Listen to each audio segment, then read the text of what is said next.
All right, I want to go through some of the technical side of video, and in order to accomplish this video, I actually have Camtasia 1 open and Camtasia 2 for Mac. So it's a little tricky because otherwise I couldn't show you. You can't be recording Camtasia and show you the Camtasia editor at the same time. So what I'm doing is I'm recording using Camtasia 1, and I'm inside of Camtasia 2 now with a video that I just recorded that I'm currently uploading to YouTube. Now, in this video, we're mostly just going to go over tech stuff. This is the camera that I use most for recording, which is just my iPhone 5. I also use the Kodak camera. I showed you that before, and I've done tons and tons of recording with flip video cameras, both the regular flip and the HD. Now, when I'm recording myself with my iPhone, then what I do, and not all cameras can do this, but some can, is I open up my camera, and right now I'm filming what's on the screen. Okay, so if you're right now you're looking at me, I guess, presumably. I don't know how well it's in focus. And there's this little, actually I gotta switch to video camera, and there's this little cool icon right here. Hopefully you can see that pretty well. That lets you see what's going on. So if I turn it around, then you'll be looking, in this case, at me, which is what I would be seeing if I were filming myself. So what I would do is I would hold the camera at arm's length like this. Hopefully you can see this pretty well. And now I'm seeing myself on camera. Now, a real key to recording on video, the actual camera is right here. These two things, one of these two, it doesn't really matter which. I look in between them. That's where my line of sight is to here. I don't look at the camera itself. If I look at the camera itself, what's going to happen is I'm going to wind up looking like I'm looking somewhere else instead of looking in the eyes of the person I'm talking to. Likewise, and then what I do is I hold it at arm's length like this, and I just talk to it. I'll just look at that point that I was telling you about. You kind of see the camera right here. And then this is what I look like talking to it. And I'm like, hey, I'm Mike Long, blah, blah, blah. And then that's very effective. Now, if I do it with a flip video camera, of course I can use a tripod as well. But this is a really effective recording format just to hold it away from your body. So if I'm using a Kodak like this, then what I'll do is I'll stare at the bottom of the lens, at the bottom of the rounded lens, and that'll make it look like I have line of sight. And I'll hold it like this. Talk, talk, talk, and that's a great video format. Same thing with the flip video. I'll look at the bottom of the lens, the bottom of the glass part of the lens, and I'll hold it out like this, and I'll talk to it. Okay, so that's recording with a camera. We want to have good energy. We really want to get our energy up. A key thing I learned from Tim Qzx200, who I did my infomercial with, is that the live camera, sucks out about 25% of our energy. You've heard the phrase that the camera will add 10 pounds or whatever. Well, I don't know if that's true, but what I do know is true is that live video tends to make it seem like you're actually less energetic than you really would be in person, and that's because all the sub-communications that you'd feel, you'd feel the tonality differently. You'd see that person more clearly without any sort of interruption or whatever, without any sort of a filter. And so what that means is that we have to go a little bit bigger to get our energy through that camera and to make people experience that more. So we have to have kind of bigger energy. You want to talk about 25% louder than you normally would. Not 50%, not 100%, okay? But 25% more energy into things, and that's important for filming live video, for webcam, and for picture-in-picture video with Camtasia.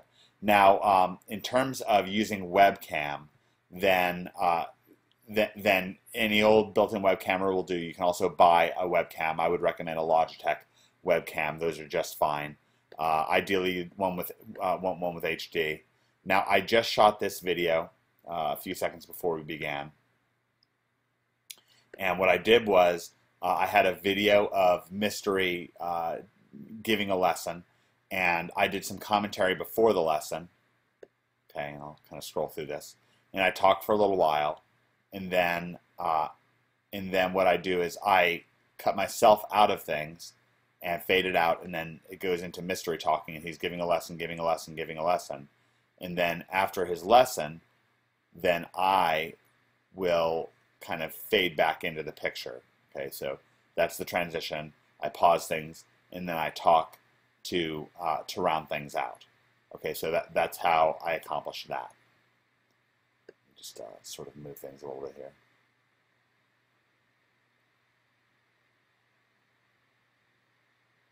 And I'm just quickly kind of realizing something, which is that I may not have had the watermark the entire time the way I wanted it. So I may have to actually reproduce this video. So okay, so here's what I did.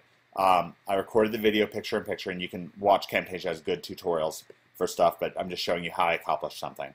So as you can see, this picture, the recording, this is the recording of what's on my screen.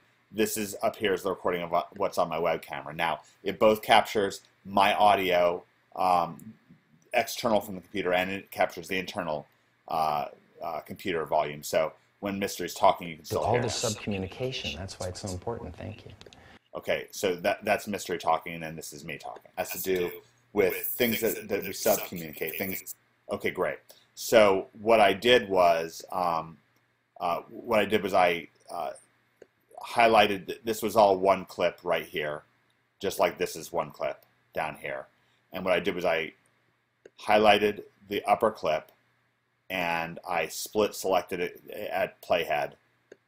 So what I did was I zoomed in, and I edited it out. Like when I stopped talking, I could, watch it until I could hear when I was clearly done talking. Now I think this is very valuable. Oh yeah. Okay, so as soon as I say valuable, when I'm done saying valuable, I split the clip. Okay, selected at playhead. Then I went up here, I added a transition, a fade out right here, so I would look like I kind of faded away naturally. And then at that point, Mystery could then just take over. The reason, by the way, I cut out my own, cut things out instead of just making it fade out is because I didn't want to have two audio portions. So I didn't want you to hear Mystery twice, kind of have an echo. What I could have done otherwise is I could have split the playhead right here, and I could have moved it down below underneath it. So I could have moved this clip down below. And if you move it down below, then you don't see it anymore, right? It's still there. So Mystery is going into that, and you still hear me talking, but it doesn't visually display. But when I move it back up top, it does display. So that's what I did there. It's like and I think in me showing you how I did that one thing, it tends to explain a lot of what's going on, if that makes sense. Okay, so then now what I've also done is I've added some images to things to explain things. Now, what I said that I messed up was that I meant to have go to area51lifestyle.com for more throughout the clip, and I think I didn't do that. So in order to make it go throughout the clip, I would grab this image, and I would drag it all the way to the end of the clip until it matches up with the very end of things, which is about 3 minutes into things, right there. Okay? And then that way, you would see it the whole time, which I want. It's a good watermark. This is going up on YouTube and so forth. And then I have an introduction clip right here that fades in.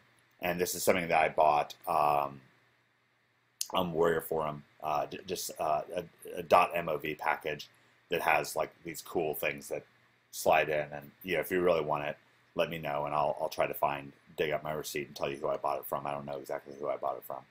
And then this is just another image. This right here is another image. It's a .png image. If you watch my image videos,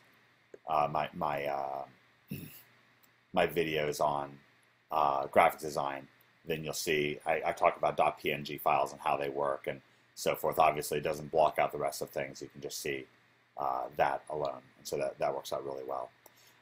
Okay, so this is, weirdly enough, this really communicates a lot of what there is to know about video. When I'm ready, I'll just share it and I'll export it and so forth. And again, Camtasia has some of the best tutorials out there, so you can certainly use Camtasia to learn how to use Camtasia. Their tutorials are great and will really instruct you on how to do things. Now, what I'm going to do is go in and edit this up and re-upload it to YouTube because I made a little bit of a mistake there. I want that watermark throughout the clip. I don't want the clip playing without the watermark. Okay, I hope you've enjoyed this video on the technical aspects of how cameras and video and lighting works.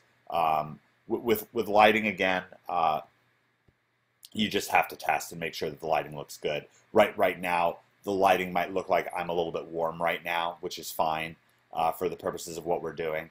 You know, I might be glowing a tiny bit, but that's okay. This is for internal content, and content is not the end of the world.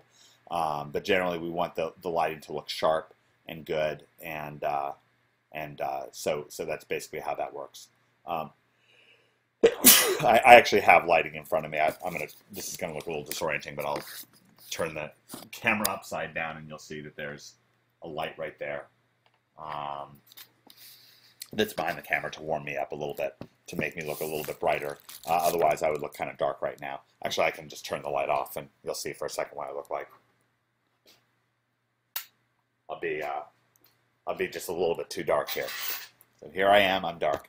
And that gives you an example of the way that lighting works. And I've got one of the spider light kits that I showed you.